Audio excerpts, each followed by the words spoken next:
The internet is at risk. The companies we pay to access the websites we love want to reverse net neutrality only a few short years after having acquired it in the first place. Net neutrality is the idea that websites and their content are free to be explored without interference from those who control the networks. Without net neutrality, Internet Service Providers, or ISPs, would be able to prioritize content that they have a stake in. Let's say you enjoy watching shows and movies on a particular website.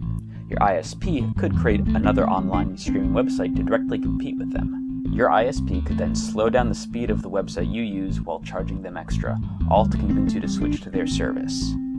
This would also affect countless small websites that wouldn't be able to pay for fast lane privileges. This would result in that content being pushed back in search engines and slowly over time becoming almost non-existent to the general public. The internet would shift away from being driven by individual users, bloggers, gamers, entrepreneurs, and you, and be replaced by the large companies the ISPs benefit from the most. What currently maintains net neutrality is the Communications Act of 1934.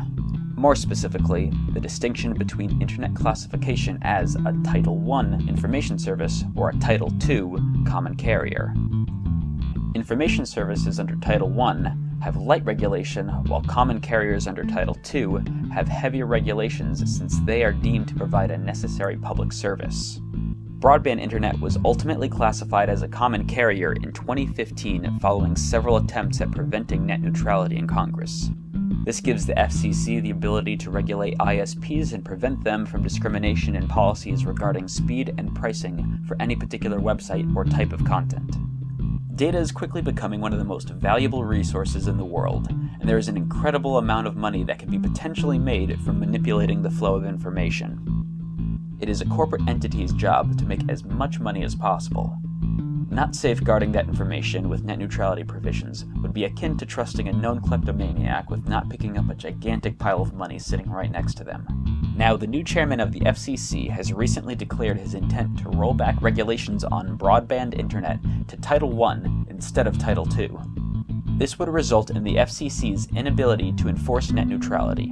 He and the large ISPs argue primarily that the current regulations have directly resulted in a current lack of competition in the ISP market, and that deregulation is now the only possible solution. However, a lack of competition regarding a choice of internet service provider has been an issue since before the internet was classified under Title II.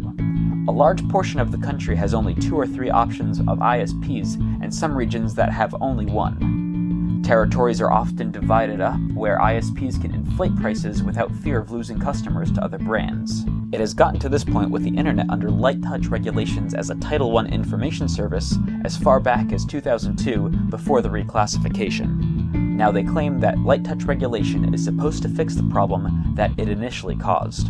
It all comes at the cost of smaller businesses and the user base of countless platforms for the sake of ISPs building a larger profit margin. If you want to preserve net neutrality as it currently stands, then the best course of action is to call your representative or comment on the FCC website explaining your position on net neutrality and internet classification under Title II.